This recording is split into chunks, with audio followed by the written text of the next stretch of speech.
अगर आप उस इंसान की तलाश कर रहे हैं जो आपकी जिंदगी बदल देगा, अगर आप उस इंसान की तलाश कर रहे हैं जो आपकी जिंदगी बदल देगा, हो जाइए तैयार बनने के लिए ज्यादा समझदार स्किलियन लैब के साथ। और इस वीडियो में हम कवर करने वाले हैं पॉसेसिव प्रोनाउंस के बारे में। ठीक है, सबसे पहले हम समझेंगे इसका एक्सप्लेनेशन, फिर हम देखेंगे एग्जांपल्स, इंफोटेनमेंट, क्विजेस की सारी चीजें इस वीडियो में। और अगर आपको फ्री रिसोर्सेज चाहिए तो हमारे एप्लीकेशन स्किलियन लैब पे जाइए, प्ले स्टोर पे जाइए और ये एप्लीकेशन आप डाउनलोड कर सकते हैं और बहुत सारे रिसोर्सेज आपको मिल जाएंगे प्रैक्टिस करने के लिए इस एप्लीकेशन पे, वो भी फ्री। नाउ समझते हैं पॉसेसिव प्रोनाउंस के बारे में।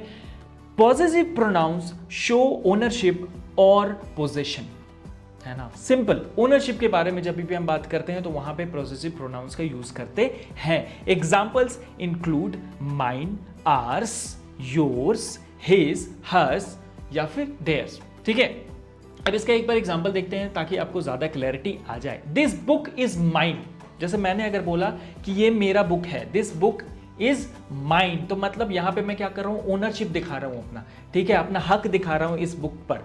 दूसरा example, that house is hours, मतलब कि वो घर हमारा है। तो ऐसा जब मैं बोल रहा हूं तो यहां पर भी ओनरशिप की बात हो रही है कि हम सबका घर है वो वाला। No, that house is ours. तीसरा example, this eraser is hers, ये उनका इरेजर है। ठीक है, तो यहां पर भी हर की जगह हर्स लिखा है। और ये सारी चीजें जो येलो कलर में आपको दिख रही है वो है पॉसेसिव प्रोनाउंस। और भी कुछ एग्जांपल है जो कि आपको ज्यादा क्लैरिटी देगी। The blue car is his, the pencil are theirs and the responsibility is yours, है ना। रिस्पॉन्सिबिलिटी में भी ओनरशिप होता है, मतलब अगर आपको कोई जिम्मेदारी दी गई है वहां पर भी आप पॉसेसिव प्रोनाउन का यूज कर सकते हैं जो कि है yours. The responsibility is yours. कुछ चीजें हैं जो आप नोट डाउन कर सकते हैं यहाँ पे, पॉसेसिव प्रोनाउंस कैसे ओनरशिप से रिलेटेड और कहाँ पे इसका यूज होता है। और ये जो एग्जांपल्स हैं ये सारे, ताकि आपको आगे चल के ज्यादा क्लैरिटी आ जाए जब भी आप प्रैक्टिस करेंगे, तो ये सारी चीजें आपको प्रैक्टिस करनी है।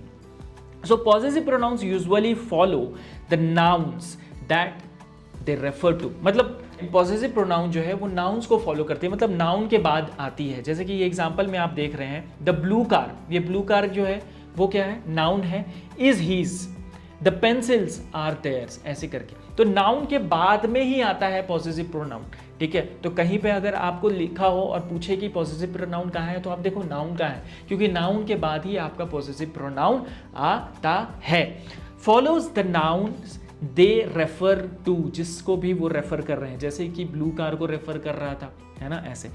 They never come before the noun. अब ऐसा नहीं बोलेंगे यहाँ पे, ये वाला एग्जांपल जैसे कि आप देखो, ये वाले एग्जांपल में ऐसा नहीं बोलते कि हीज इज ब्लू कार, है ना। ऐसा कभी बोलोगे क्या, आपको अटपटा नहीं लग रहा है, हीज इज ब्लू कार। हम हमेशा बोलेंगे the blue car is his, मतलब ये ब्लू कार उनकी है। ठीक है, तो हमेशा ये जो पॉसेसिव प्रोनाउन है वो नाउन के बाद आ रहा है। अब अपोस्ट्रोफी से रिलेटेड एक रूल है जिसको आप समझ लीजिए।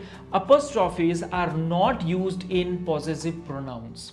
ठीक है, अब पॉसेसिव नाउन्स में आपने देखा था अपोस्ट्रोफी यूज हो रहा है। ठीक है, सिंगुलर में अपोस्ट्रोफी एस लगा के आप यूज करते थे तो वो नाउन था। यहां पे ना पॉसेसिव प्रोनाउन में यहां पर अपोस्ट्रोफी यूज नहीं होता है, तो आप लिखते हो yours, not your apostrophe S. ठीक है, तो पॉसेसिव प्रोनाउंस जब भी आप लिखो तो आप लिखना YOURS, योर्स, है ना, योर्स फेथफुल, है ना, ऐसे करके। तो यहां पर जब भी आप पॉसेसिव प्रोनाउन का यूज करोगे तो प्लीज प्लीज प्लीज यहां पे अपोस्ट्रोफी यूज नहीं कीजिएगा। तो ये था हमारा पॉसेसिव प्रोनाउंस के बारे में सारे डिटेल्स, रूल्स एंड रेगुलेशंस। अब थोड़ा सा शायरी हो जाए ताकि वीडियो में थोड़ा सा मजा आ जाए। बहुत छोटी सी शायरी है जो मैं आपको सुनाना चाहूंगा। अगर आप उस इंसान की तलाश कर रहे हैं जो आपकी जिंदगी बदल देगा, अगर आप उस इंसान की तलाश कर रहे हैं जो आपकी जिंदगी बदल देगा, तो साहब एक बार आईने में देख लीजिए।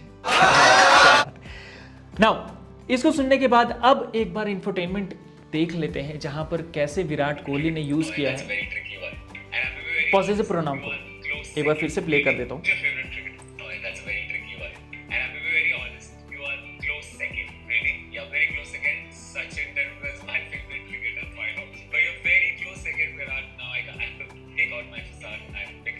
अब यहां पे जैसे ही बोला है सामने वाले बंदे ने कि मेरा फेवरेट क्रिकेटर कौन है, सचिन तेंदुलकर है, तो विराट ने क्या बोला, माइन ऑल्सो।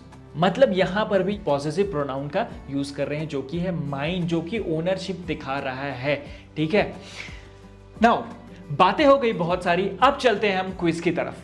तो क्विज में सबसे पहला क्वेश्चन है choose the correct possessive pronouns. Question क्या है, could you tell me if this jacket is, उसके बाद डैश। क्या होगा यहां पे, कौन सा सही ऑप्शन है आपको कमेंट में बताना है हमें, हीज, माइन, अस या आर्स, कौन सा हो सकता है। Could you tell me if this jacket is, question पूछ रहा है। ठीक है, तो कौन सा यहां पे ऑप्शन हो सकता है, जल्दी से बताइए, 2 सेकंड है आपके पास। टिक टिक 1, टिक टिक 2, और सही आंसर है option A, his. Could you tell me if this jacket is his, क्या ये उसका जैकेट है, यहां पे पूछा जा रहा है। अगर आप लगाओगे माइन तो कोई सेंस नहीं बनता है। Could you tell me if this jacket is mine, अरे आपका रहेगा तो आप तो पहचान ही जाओगे ना यार। ठीक है, तो यहां पर, और ये जो है प्लूरल है, अस, आर्स, ये प्लूरल प्रोनाउंस है, तो यहां पे यूज नहीं करेंगे, हीज यूज करेंगे, क्योंकि यहां पे एक जैकेट की बात हो रही है और सिंगल प्रोनाउन यूज करेंगे जहां पर सटीक हमारा आंसर बैठ रहा है, हीज। नाउ नेक्स्ट क्वेश्चन आपके सामने आने वाला है, which one of these keys is, उसके बाद आपका है खाली स्थान, डैश, यहां पे ऑप्शन है ही, माइन, शी, देम, कौन सा सही आंसर, जल्दी बताइए। Which one of these keys is he, mine, she या देम, जल्दी से कमेंट कीजिए, ए, बी, सी या डी। मैं 2 सेकंड देता हूं आपको। टिक टिक 1, टिक टिक 2, और सही आंसर है B, MINE, mine. Which of these keys is mine, वो पूछ रहा है कि इनमें से कौन सी चाबी मेरी है ना, बहुत सिंपल। तो इस वीडियो में यहीं तक, मिलते हैं नेक्स्ट वीडियो में।